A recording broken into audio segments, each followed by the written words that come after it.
A lot of people's first anime is a battle shonen. Shows like Naruto, Fullmetal Alchemist, Demon Slayer, all shows that are amazing. They're generally more welcoming to new viewers than a more hardcore and cultured show like Steins Gate, Berserk, Code Geass, Vinland Saga, or like High School of the Dead. Yep, all of those on the same level of good. Oh wait, sorry, I misspoke. Get Berserk off of there, because High School of the Dead is better. Because shonen share so many of the same tropes, people often go to other shonen anime after finishing their first, because it's so easy and safe. People who like Naruto might watch Jujutsu Kaisen to supplement it. It's a lot easier for a Demon Slayer fan to watch Hell's Paradise than a show like Your Lie in April. It's way easier for Attack on Titan fans to watch... Oh, wait, sorry. Attack on Titan fans don't watch any other anime. Oh, wait, what's that? Oh, okay. Guys, it's come to my attention some people took me seriously when I said High School of the Dead is better than Berserk, and I just want to clarify that's just a joke, so don't get mad in the comments. I think that especially as you get older and start breaking out of the shonen genre, you start to find out you might like other categories even more. There's so many good anime categories. Comedy, seinen, which is just shonen for big boys, mecha, romance, political, which is most of the time a mecha anime, even Attack on Titan, which isn't technically a mecha anime, is totally a mecha anime. They're just in big flesh mechs. Even ecchi. All of these categories have so much to offer and so many masterpieces within them. Because it's so hard to break free of the safe, warm cabin that is the shonen genre, I decided to make this video to help you break your way out into the snowstorm that is anime. I'm going to break it down into different genres of shows in anime that I think are easy to get into. Anyway, let's not stall any longer and just hop into it.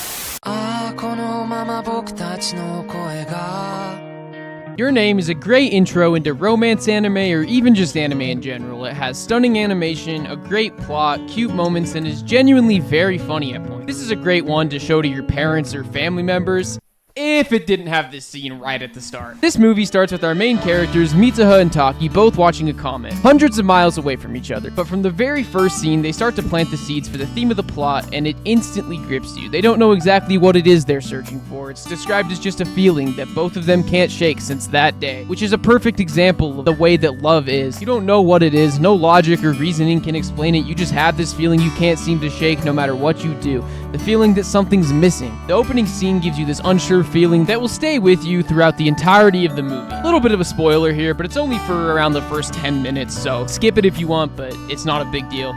The two main characters, Mitsuha and Taki, randomly start switching bodies one day after Mitsuha wishes to become a cute Tokyo boy. But not everything is exactly as it seems. While switching, they both come to appreciate one another's lives and find the beauty in the little things, all while communicating through notes and writing on each other's bodies. The story follows them trying to navigate through all the switching, all while they slowly start to learn more about each other. It has a little something for everyone, an interesting plot that will leave you on the edge of your seat while also leaving you feeling warm and safe. It doesn't sound like the stakes would be high in this one, but trust me, around halfway through, everything changes. This movie will leave you wanting more, and it can truly open the door for you to watch more romance or just slice of life anime. This movie is amazing. Ever since that day. The day a star fell. It was almost like seeing something out of a dream.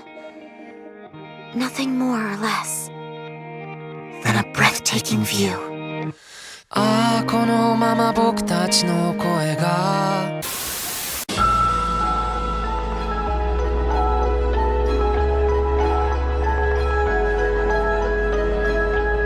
Now I know what you're thinking. This guy acts like he knows a lot about anime, and his first two recommendations for romance anime are the two most popular movies. And yeah, you're right, I haven't really watched all that many romance anime, but the first one I watched that really made me feel that I really related to was A Silent Voice. This movie can only be described as painful. A lot of other romance anime will have this Chad who gets every girl, or this shut-in NEET who doesn't know how to talk to women. This show takes a much more relatable approach by having a kid who has a lot of anxiety. The first scene of the movie is literally a scene of our main character, Shoya Ishida, getting everything in order before he attempts to commit suicide. He leans over the railing on a bridge, getting ready to do it, and he sees some fireworks. The next scene is him crossing a day off his calendar titled final day. It then cuts to him as a kid with a happy montage of him playing games with his friends, messing around in class, and getting girls. This completely changes up the vibes as Shoya Ishida is a happy kid. So how did he become this sad person we all see in the first scene of this movie? Well, he started playing Apex Legends and slowly slipped into insanity. I'm just joking. It all starts when he begins bullying the new girl in his class, Nishimiya. She's deaf and she's constantly picked on for it. And let me just say, this girl needs to be protected. I love her so much. And this movie covers Shoya's life as he deals with the backlash for bullying a deaf girl. And this show is just full to the brim with gut-wrenching scenes. One day, Ishida sees Nishimiya cleaning his desk after people wrote mean things on it, and he walks up and he starts getting mad at her for it, and they start fighting and they fall to the ground. She gets on top of him and hits him, all while crying and screaming, "I'm doing the best I can," trying to get it through even though she can't talk well. And scenes like that just really make you feel so much. It has some of the most human scenes I've ever seen in anime. Shoya's mom figures out that he was trying to kill himself, and she sits there and just screams at him, asking him why he wanted to do it and telling him he can't. The way that this movie conveys human emotion and anxiety, I think, is top tier compared to other shows, and I really think that everybody should watch it. The animation is great, the soundtrack is beautiful, and the story is just amazing. The movie is about him slowly redeeming himself and gaining connections, becoming friends with Nishimiya, and just finding people he actually loves for the first time in his life. And just let me say, this movie will leave you crying, so please watch it.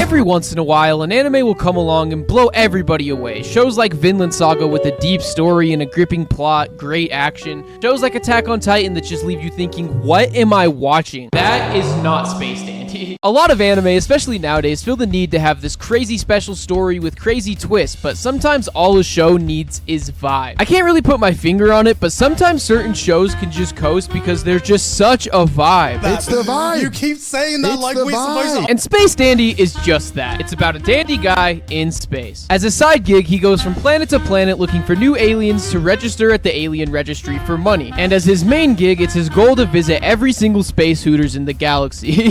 He's just like me for real. He's just like me. Oh, but Davis, I'm not into comedies. I like action. Oh, well then you're in for a surprise, my friend, because once per episode, Space Dandy goes absolutely insane. This is the show that ended up turning into One Punch Man Season 1, and what I mean by that is the animators on this show are all the same ones that worked on One Punch Man Season 1, and in my opinion, Space Dandy has the best animation in any single TV anime, and that being stretched out over a 26 episode period is insane. A lot of the times it's just goofy day-to-day stuff, but once per episode, it turns into one of the greatest spectacles of animation you will ever watch. And it's not animation you can compare to any other show. They experiment with different styles that I've never seen done in any other anime before. And let me tell you, the final episode of Space Dandy is probably the most well-animated episode of a TV show I have ever seen. The entire thing is 2D, and any 10 seconds out of this entire episode would be considered the most well-animated cut of any TV show. This show is absolutely ridiculous, and they know that, so they play into those strengths. They have insanely well-animated cuts for literally no reason, and it all just adds to the aura that is Space Dandy. I can seriously not recommend this show enough, and if you're into comedy anime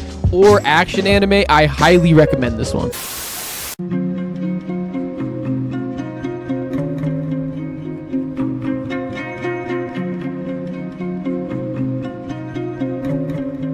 I already talked at length about Vinland Saga in my recent video, It's Just an Anime, bro, so go watch that if you want to see the full description of it. But what I will say about Vinland Saga is it starts off as this crazy action-packed, almost shonen-esque series, so it easily draws you in if you're a fan of action, but then Season 2 flips it on his head and switches to this crazy character-driven story that just goes and is one of the most beautiful stories ever. I highly recommend it, and if you want to learn more about it, go watch that YouTube video.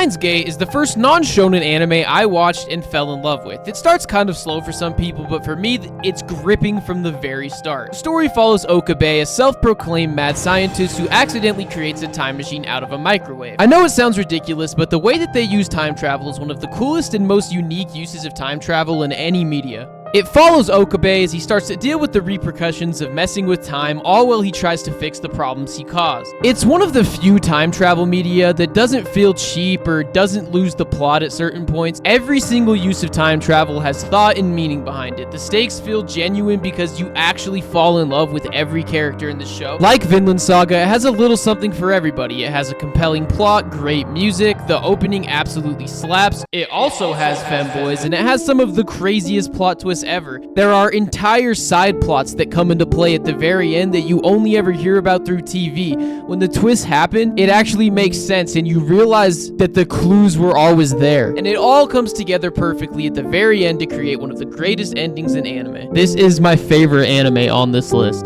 Time is ours. Oh, in Kyoma's mind recognizes no limits. Neither does his reach. He's about to embark. What's this? I seem to have shifted world lines to a world that has Steins Gate Season 2. Let's go! One of the coolest things about Steins Gate is because it tackles parallel timelines, there's an alternate version of the 23rd episode where something different happens, and this splits the timeline off into a completely separate show called Steins Gate 0. It follows Okabe as he tries to deal with the repercussions of what happened during the first 23 episodes of the original Steins Gate series, and I genuinely think the payoffs and the highs in Steins Gate 0 are even better than that of the original series, which if you've seen it, you know how big of a statement that is. But if you've seen Steins Gate 0, you know just how exciting and how hyped the show gets at points. And characters that maybe don't get the best chance to shine in the original series all have their moments in Steins Gate 0, and you just come away loving each and every character that much more. And trust me guys, the plot gets bigger.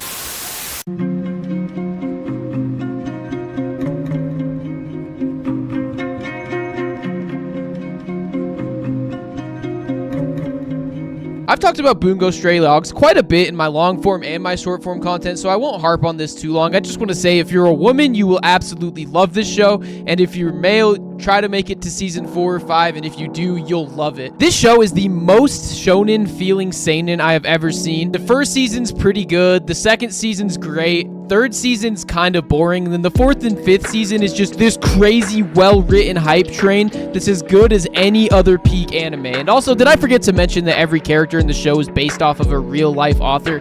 So yeah, it slaps.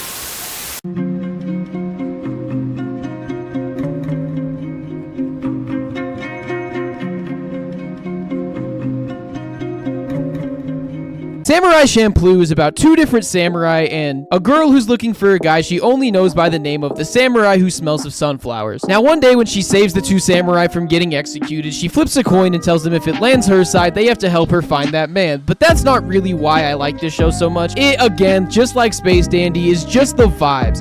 This is lo-fi beats, the anime, and that is the best way to explain it. They combine hip-hop with ancient samurai times. And it's such a perfect juxtaposition, and now so many people have done the same thing. And it's only 26 episodes, and it wraps itself up in a nice, neat little bow by the end, and it's just great. But that's it for this video, guys. Thank you, everybody who made it to this point, and I want to thank everyone who's been subscribing. But yeah, that's it. Peace out, y'all.